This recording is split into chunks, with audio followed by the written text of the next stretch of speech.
I would pay to watch this guy like try that lame trick on a seasoned business person. He could go out into the real world and get smashed.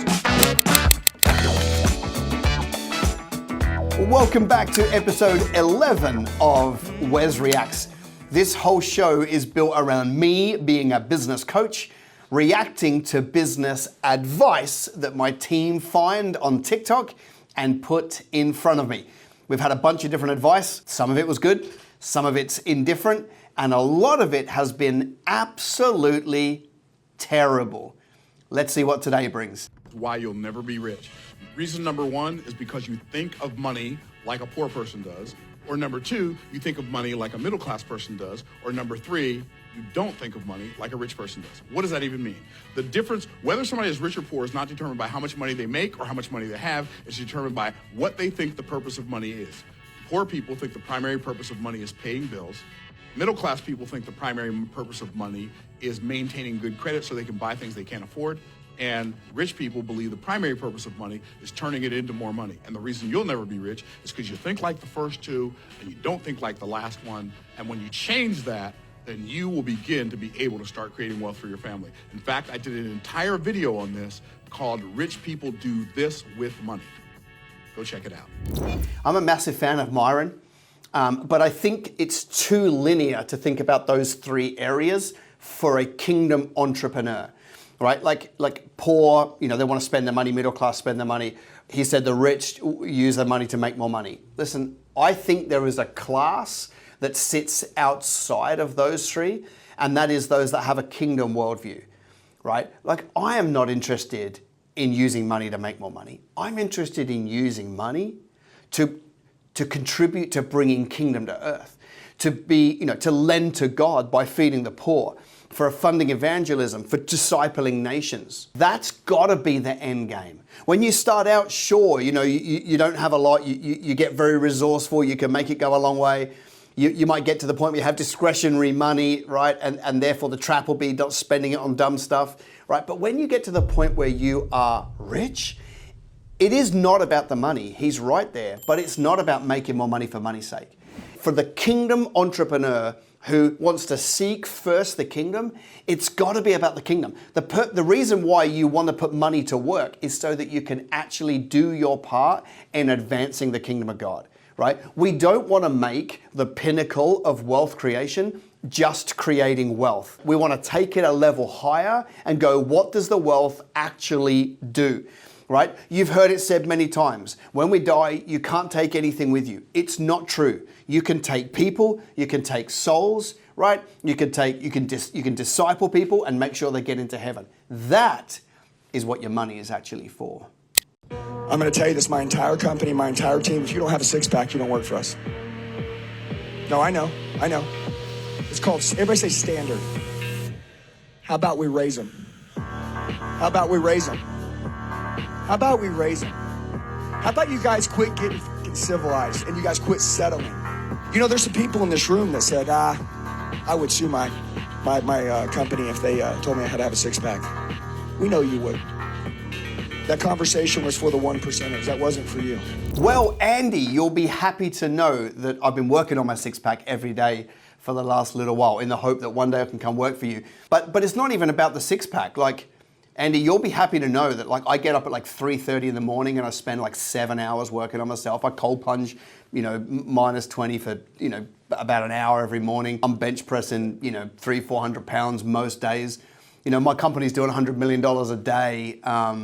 And I spend about 30 hours a day with my children just being a great dad. And, I spend 6 hours a day with my wife just trying to be a super dad and super husband. So I guess I'm saying all of that, Andy, to say that I'm with you, bro. I'm a fraction of the way to get where you want me to go, but I'm giving it a nudge.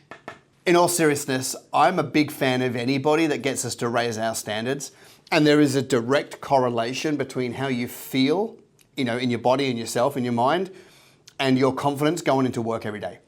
When you don't look after yourself, when you eat what you want, when you don't care, when you don't train, when you've got low standards, your business has to reflect that. right? Your business can only ever grow to the size that you do, and your business is a mirror of you. So if you're not intentional about looking after yourself, then that's going to be reflected in the business. Now, does it mean that, some people that do not care at all for themselves can't build a great business? No, there's anomalies. But I think we've got to get back to the facts. When you feel great, you show up better on a daily basis inside your business. And so do you need a six-pack for that? No. Is that a pretty good goal to go chase? Yes. Because if you are majoring on a six-pack, it's going to mean great nutrition, it's going to mean good rest, it's going to mean exercise, right? It's going to mean, like good standards and disciplines in your life. That can only ever mean better things for your business. So of course you can build a great business and not have a six-pack. But I think the notion, right? The notion of chasing that as an ideal, not for that outcome, but for the disciplines you've got to have around your life to get there, they're going to be the things that set you up to get the very best out of yourself. I'm the best salesperson in the world. You want to build a business? Become the best salesperson in the world. When you're getting your face kicked in, you don't get to sleep. You don't get to complain. You prayed for this. You're getting it. Now go to work and shut up. Yeah, well, business is hell. I mean, it's get up every day. It's hand-to-hand combat. It's to take a huge amount of risks. It's to get knocked in the teeth every 5 minutes. That's the reality of business. Well, hey, guess what? You and I chose that, right? So what a blessing that is. Here's what I would say. I would say that tough outperforms smart every day of the week, right? I know smart people, they're not tough. They cannot handle the blows that constantly come of being in business. I know people who are tough and not smart, and they build a great business because they can put the smarts around them. But because they're a great leader and they're tough and they've got a thick skin but a soft heart, they're able to withstand all of that, right, and get better and let the game of business refine them to become a better person. Now, the other thing he weaves in is become the best salesperson you can be. It is like the number one skill. If there's, out of the 700 skills that you need to have to grow a business, sales is the hardest and most important, by far. The reason why most businesses don't go anywhere, they've got a good product, good brand, good uniqueness, good systems, good but they can't sell, right? And it is the one skill set that if you can learn to sell, you can sell your way out of 99% of other problems. So on that note, I want to invite you to my closers workshop on November the 20th. It's a one-day immersion sales training designed for you to get more yeses and close more deals. I've been teaching sales for about 17 years, and the game is constantly changing. If you don't know the latest way to sell, to build rapport, to be in rapport with your prospect, then you're gonna miss out, and you're leaving too much money on the table when your salesmanship is poor. So to find out more, go to businessgreenhouse.com.au/sales, businessgreenhouse.com.au/sales, and I'd love to see you there. All right, next clip. Hey, Jim, please. Hey, let me speak to Jim, please. No. You say, hey, Jim, please. That is the most potent way to get through to the decision maker, is to simply answer as if you were a friend. We're talking about getting through the gatekeeper. And one of the dumbest things I've seen from people is this notion that the gatekeeper is someone that's going to become your best friend. That's a bunch of absolute nonsense. Gatekeepers are not your friends. They're there to block. They're the gate that stops every odd person who's trying to get in touch with the CEO or a president. So how do you get past the gatekeeper? The single most powerful way to get through a gatekeeper is to convince them or fool them into thinking that you're a personal friend of the person you're trying to get through. No, I'm not saying to be unethical, never lie. But what I am saying is, if by the way you just speak is in a familiar tone, like on a silver platter, guys. Well, dodgy guy, but not the worst piece of advice. When it comes to gatekeepers, there's actually 3 strategies, right? One of them is to almost beg, right? That's a strategy, and you almost endear them into helping you. Another strategy is to befriend them, right? And that can sometimes work. Those 2 are not as strong a strategy as assuming, is what we would call it, right? You just assume that and he says it like you're a friend. You just assume that you already know them, and because you're assuming, they might assume, and then that actually gives you probably the fastest way through the gatekeeper. So you can use any of the 3, but actually it requires a pretty high level of confidence to call knowing you're going to get a gatekeeper and just assuming that you're all friends to be able to get put through. But I would say that you should practice that on your next 10 phone calls, and you'll find that confidence does come just by assuming that they're going to put you through, right? You just assume it, and you'll find that a larger portion of people, they don't want to overthink it or question you, so they just give you what you want out of the back end. One of those three is going to work, but the strategy of assuming is probably the strongest. You want to become a top 1% earner, salesperson in your industry, then you're going to have to master this concept, and it's called verbal pacing. This guy's the slowest speaker in the world. I do not want to buy the course. I'm nearly half asleep through his pacing, talking about pacing. The biggest reason why your prospects give you vague, generalized, surface level answers when you ask them questions is because you ask them so fast, they have no time to internalize and think deep about what you just asked. You want to pace out the question. Let me show you a few examples. Let's say if you sold life insurance, you already have this 100K word policy. What's caused you to feel like that's not going to be enough? See, those dots represent pauses, verbal pauses. I'm pacing the question out. I'll give you another example. Let's say if you sell real estate. Your home is, it's really beautiful. What's caused you to feel like you might want to sell it? I'm trying to get the listing. Notice what did I do here? That's a verbal pause. I'm pacing out the question. Want to increase your sales? You got to master verbal pacing. I quite like the concept of what he's saying. I think it's true, but it's not true. Like, he might be doing an extreme version for the sake of this video, but I feel like his example is less pacing and more patronizing, right? Like, what I don't think it allows for is I don't think it allows for the individual communication of the person you're talking to. So when you understand personality profiles, if you slow it down like he did, and you're in front of a D type person or an alpha type person, you're going to frustrate them so bad, they're out of there, right? So pacing would be a real thing. Like, slowing it down to let it land in your prospect's mind is a very good strategy. But you also have to put it through the filter of who is it you're talking to. If it's a high-paced person and you slow it down, you'll frustrate them, right? So you've got to be able to almost match at least the person that you are talking to. That way, you'll slow it down to a different rate. If you're talking about a C profile person who hates change, who likes to move incredibly slow and likes all the details, then it may be a little bit of pacing that you slow down, but it would also be just fleshing out a ton more details to help them win. All right? So yes, pacing, but just be careful that you don't frustrate the heck out of people with your sales technique. Because if I was on the receiving end of that, I'd be out of that place in no time, because it's like you're going way too slow, right? So you've got to put it through the filter of your prospect and the personality profile of your prospect if you really want to win. Closing's easy, dude. You want me to teach you in 5 seconds? Let's do it. Okay, obviously, when someone says no, that's the objection. Yes. They're not moving forward. Yeah. A closer gets someone to move from a no to a yes. Yeah. It's not a sale. Some people think, I made that deal, damn, I closed him. You didn't close him, you sold it. Yeah. There's salespeople, and then there's closers.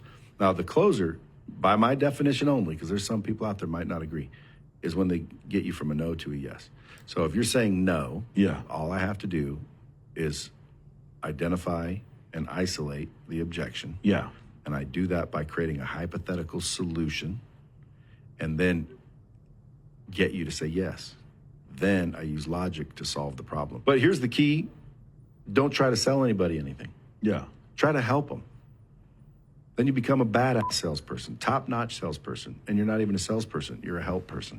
Brad's idea here of come up with a hypothetical solution using emotion and then close them with logic is actually super smart. I think that's great. I think it's a bit too generic to, for such a broad topic of handling objections. There is one step, though, that has to come before all of this.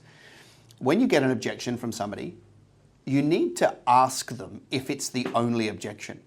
Because if they've actually got more than one, and you actually just do a hypothetical and then use logic and then you try and close them, but they actually had 2 reasons not to buy, they're out, sales weirdness creeps in, and they're never coming back. You're better off just to slow it down a little bit and go, hey, Mary, I understand that that's an issue. I get, that's totally okay that it's an issue. By the way, are there any other issues apart from that that are stopping you saying yes? No. Okay, great. Then you can go through your process. Yes, there are. Great. And now you've got all of the data and all of the information to be able to build solutions around. And like Brad said, take them from a no to a yes, right? Walk them through a process to get them more aligned with this product and this problem. You know, they can see that this product will serve their problem. Once you do that, then they're going to say yes. But I feel like what a lot of salespeople do is when they get an objection, they're like eager, right, to go and fix it. The problem is that they didn't actually do the permission statement to find out, hang on a minute, are there any more? Get all of the information on the table to be able to filter it to move through. And if you do that, you'll double your close rate after you get an objection. It's one of my favorite overcomes for when someone says, I need to think about it, or I need some more time to make the decision. I say, listen, it doesn't take time to make decisions, it takes information. And the problem is we think that the longer we wait, the more information we're going to have. But I'm the only source of information that you have to make this decision. So what are your main concerns? And then we can walk through it. Yeah, I totally agree. I think what the mistake a lot of people make when they do sales is maybe they don't have the confidence, you know, or they don't feel like they've earned the right to ask those extra questions, which is a real shame, because if you're going to do all of the pre-work for a sales meeting and do the work of a sales meeting, you know, you've earned the right to kind of stay there and figure it out with them. When people say I need to think about it, they're probably not telling you the truth, right? What they're saying is you didn't give me enough information to make a decision on. And so I think it's okay in that moment to use that sort of script where you're like, well, listen, I found that you don't actually need more time. You need more information. What is it I've missed? You always throw yourself under the bus, right? And then basically say to them, listen, I can give you all the information you need so that you can make a decision. Now you're moving them from an objection to walking them back through the process. But it does take a bit of confidence to do that. My experience is that when you actually get an objection, actually, you know, pausing and saying, hey, listen, like I have found that not to be true and I would love an opportunity to help you in this way, actually really increases your conversion rate, because most people are not expecting it. They're thinking they put up an objection, you think it's weird, you all part your own separate ways. But when you actually stay there and be like, hey, actually, I'm here to help. I'm here to help you win. And I'd love it if we could spend more time here. That strategy, when it's done authentically, because I want to see you win, and they can sense that it was done authentically, actually does a brilliant job of putting you back in rapport and putting you back on the same page to go and figure some things out. So I think you have to sometimes fake your confidence in those first few times to get to the point where you're just like happy to ask those questions. One of the ways you do this is you go super prepared. So in your sales scripts, when you get this particular objection, practice having run through the answer to that of like, yeah, I understand. Hey, listen, like I know you need to think about it, but I want to give you all the information because so you get that script inside of you delivered so many times in front of a mirror or in a car driving that when it comes up in real life, you can do it without it coming across super weird, right? That's the confidence that comes from preparation before you ever go into a meeting. But I'm a really big fan of staying in the moment, asking very clear questions, right? And actually helping them achieve their own success. This is my best closing line. You can use this for anything, bro. Name a business. Bro. I don't even care what it is. Cabinets. Tyler, there's only 3 reasons that you wouldn't buy this. Can I share them with you? Sure. Number 1, you don't think you're going to use this. You don't think you're going to store your clothes in it. Number 2, you don't think it's going to hold your clothes properly. You don't think this is going to work. Or number 3, which I don't think this is the case with you, but it could be. So I have to ask. You're not the decision maker. Dude, they will hand you their card faster than you've ever seen in your life. I would pay to watch this guy like try that lame trick on a seasoned business person.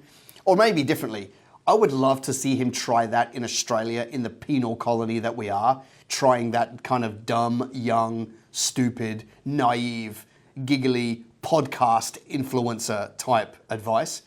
He's gonna go out into the real world and get smashed. Ability to follow up with you until you die is the entire way that I sell properties. In 2009, I met a person in Starbucks, right, on 49th and Madison. I've been in the business for like 6 months. She was looking for an apartment, uptown, rentals, and I introduced myself because that's what I did. I had no money, so I had no shame. It's like they were from New Jersey, and then they wanted to see some things possibly for sale, and their budget was like $1 million, and then it was kind of like $2 million, and then they were kind of looking at other things. Then they completely disappeared. But I followed up with them every other week. I'd send them both listings every other week. Fast forward to 2010. 2017. He finally writes me back and says, hey, sorry, I've been a little bit busy. Got your emails. Let's talk. And to make a long story short, he got divorced and he wants his own place now. And he knows a lot of other people and a lot of brokers, but I was super persistent and he wants to give me a shot. And this past June, I sold him a house in the Hamptons for $40 million. And then I sold the ex-wife a house for $16 million because I followed up every other week. And so I tell people that story now because everyone's like, yeah, I follow up all the time. I'm like, no, I don't think you do. You know, there's two ways to approach sales. The weak salesperson is looking for outs. So the minute it gets difficult, they're gone, right? And it's a hard luck story. They don't get me. Like, business is tough. Then you get somebody else who's just obsessed with their own success and their own outcomes. Those people will follow up like crazy. And the money is in the follow-up. Remember, there's three groups. There's essentially three groups that all your prospects will fall into, right?